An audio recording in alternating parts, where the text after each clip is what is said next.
Good afternoon, Rabbi. We were asked this week a question regarding the Birkat Halevana, the blessing of the moon. The person is allowed to make this blessing, first of all, after Shkia, after sundown. What does that mean? That it's still not night, it's not Sete Kohavim, the stars haven't come out yet.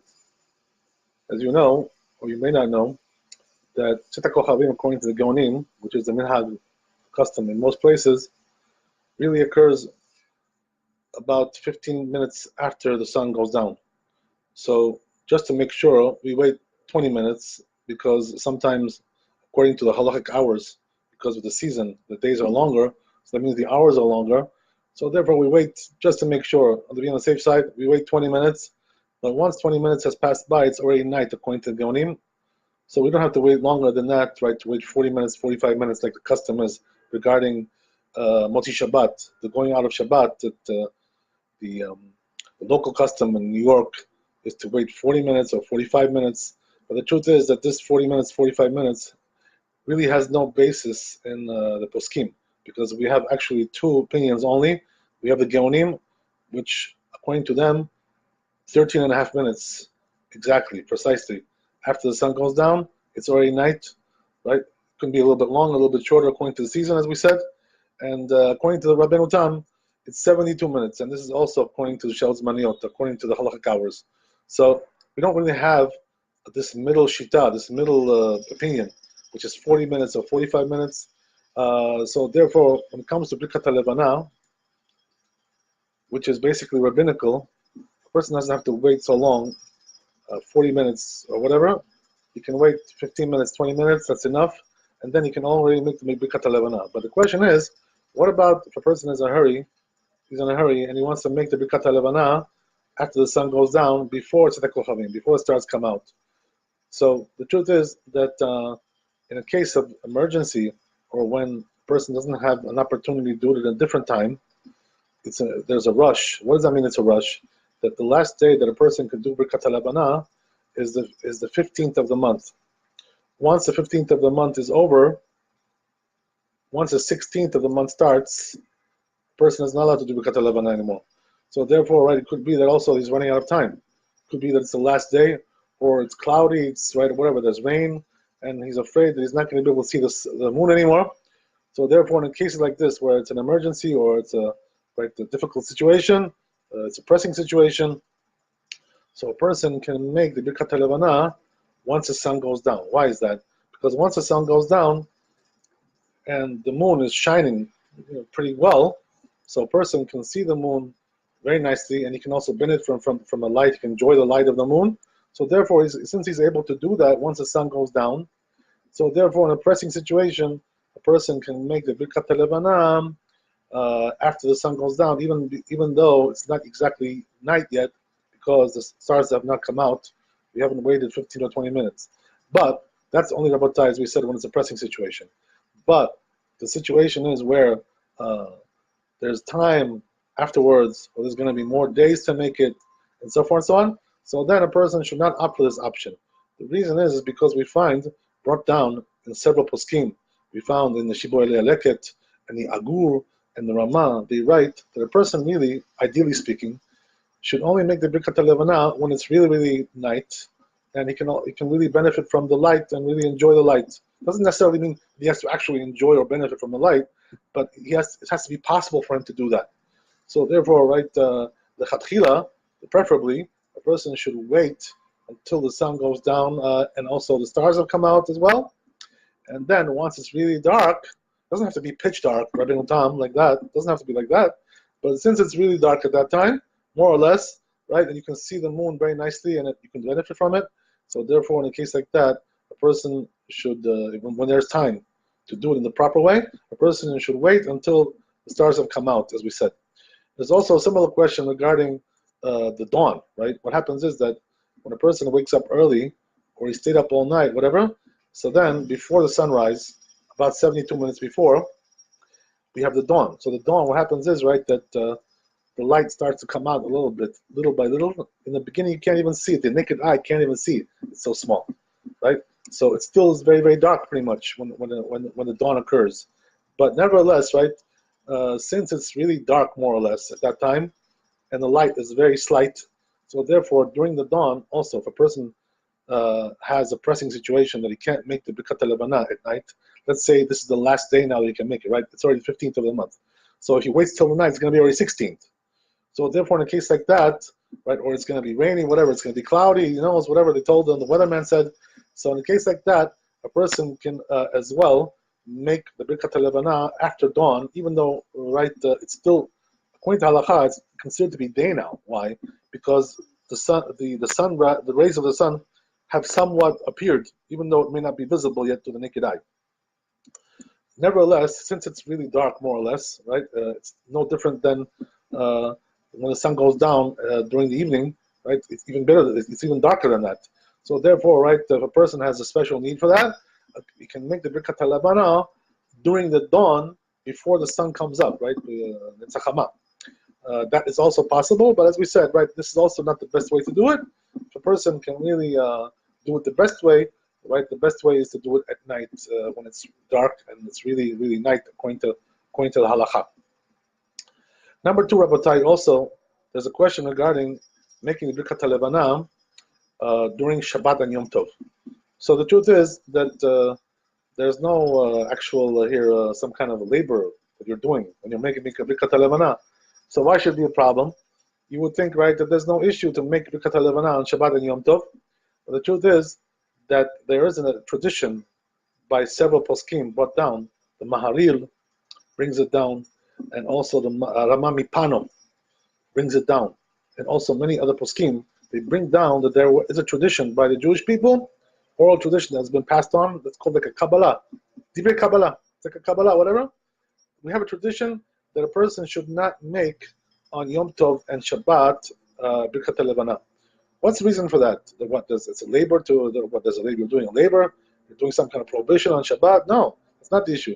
The issue is they say, right, that there is a concept of tchumin on Shabbat and Yom Tov. What does that mean? That a person has his domain, surroundings, his city, and then around that also another 2,000 amot, which is about a kilometer that surrounds the city. A person is not allowed to go beyond that boundary on Shabbat and Yom Tov. Right? Even if he's not carrying anything, he's just going with his body, not carrying anything in his pockets or in his hands. Nevertheless, he's not allowed to leave his boundary.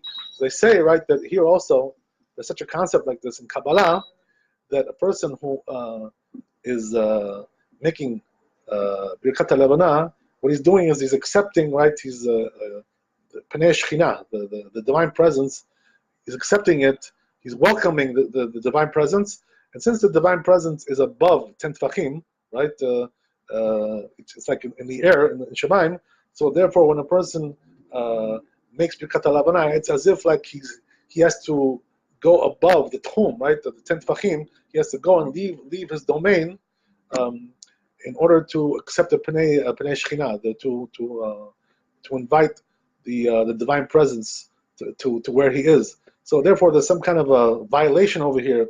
According to the Kabbalah, there's something mystical over here, right? That a person is leaving his tchum, he's leaving his domain in order to accept the divine presence. There's also other reasons brought down, right, for this. They say also that since really the Birkat Halevana is a bakasha, right? It's like a techina. It's like a supplication. It's a request. And we don't make requests on Yom Tov and Shabbat. We don't request things because everything is good for us. We don't need to request anything, right? So therefore, right, the rule is that in general that we don't make personal requests. Give me this, give me that to Kadosh Baruch Hu, right? I need this, I need that. On Yom Tov and Shabbat, everything is good. You don't need anything. So therefore, we don't make personal requests. So they say also there's another reason that a person is making a request by saying the Birkat Halevana. There's also another reason brought down in the Red Vaz and other poskim. They also bring down that there's also another reason. They say that there's an issue that in Yom Tov and Shabbat, a person already has, right, the Shekhinah, and he has Simcha on those days, and therefore right now to do another mode of taking the Shekhinah, accepting the Shekhinah, and having Simcha on the same day, it's like you're doing two smachot. You're mixing two things, two modes of Simcha together, right? Lo me'arvavim simcha b'simcha. We don't mix two smachot together. Right? That's the idea. So therefore, there's also another reason why they bring down that a person should not do Birkat Halevana on Shabbat and Yom Tov. But the truth is that these reasons are all very weak. Why are they very weak? By the way, it's brought down, what I'm telling you, that these are weak. It's brought down on the Redvaz, it's brought down in the Rashba, and also many other poskim bring down that these reasons are not really, they don't really hold water in halacha. Why is that? Because the truth is that they don't make sense. They're not logical. According to our human understanding, they don't make sense to us. And also, we don't really have a tradition from the words of the Chazal in the Talmud or in the Midrash or even in the Zohar Kadosh. We don't have a tradition regarding that written down somewhere, that there is such a thing like this, such a concept like this. So therefore, this is something esoteric, something mystical. And therefore, right, many poskim say, the truth is that you don't really have to be careful about this. And there were some poskim who used to make Birkat Halevana on Shabbat and Yom Tov. So therefore, what should a person do? Right, the same idea as we said before. That if a person is pressed for time and he has no more time to make it, and the last day would be Yom Tov or Shabbat, he should make it on Yom Tov and Shabbat. Why? Because really there's no prohibition to make it on Yom Tov and Shabbat. But if a person estimates in his mind that he still has time to do it the next following days, and it's not going to be cloudy, it's not going to have a storm, it's not going to be rainy, whatever, he's going to be able to do it later on. So a person preferably should not do it on Shabbat and Yom Tov if he has a choice. Why? Because we have a tradition regarding that, right? That we have an oral tradition, some kind of Kabbalah, that a person should not do that. But when we have a pressing situation, we rely on the dry bones, right, bare bones halacha, and therefore we do make Birkat Halevana on Yom Tov and Shabbat when there's a pressing need. Also, Rabbi, another other issue that comes up very often regarding Birkat Halevana is the issue of a cloudy day, right? What happens is that you come out of the shul and you finish Arvit, whether it's Shabbat or it's a different day, whatever it is, right? You come out and you see, right, it's cloudy. So what happens is that it's not totally cloudy and it's not totally clear. So what does that mean? Partly cloudy, right? As the weatherman says, it's partly cloudy. So what happens is you can see the moon somewhat, but not 100%. It fades in and out also, right? All kinds of issues like this. So the question is, when you have a cloudy situation like this, what should a person do? Should he make Birkat Halevana or wait for some other time where it's going to be totally clear? So the truth is, right, that according to Kabbalah, according to the Arizal, and it's brought down also in the words of the Chida, the Ben Ish Chai, Rabbi Chaim Palaji, it's brought down that a person, when it's covered, even somewhat, the moon, with any even thin cloud cover, a person should not make a Birkat Halevana a situation like that. It should be totally clear, because we have brought down, right, in the in Talmud, that a person should make Birkat Halevana when he can really enjoy the light of the sun, right, of the moon, the light of the moon. So therefore, preferably, right, according to Kabbalah, as we said, a person should not make Birkat Halevana, even though there's a thin cloud cover on the moon, but nevertheless, if a person has a pressing situation, again, as we said, and he thinks that maybe, right, the time will run out, it's going to go past the 15th of the month, or it's going to be rainy, it's going to be cloudy, he's not going to be able to do it later on, or he may also come to forget. That also could happen. He's going to come to forget. If he doesn't do it now, he may forget later on, right?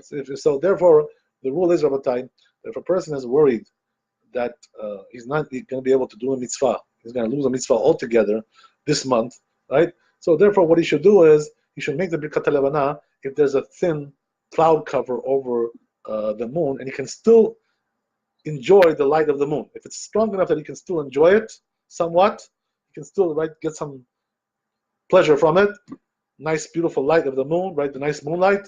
So in a case like that, a person should make the bracha. Why? Because really, we don't really have, according to halakha, any strong rule like this, that a person is not allowed to make the Birkat Halevana when it's a little bit covered with clouds. We don't have clearly written anywhere something like that specifically.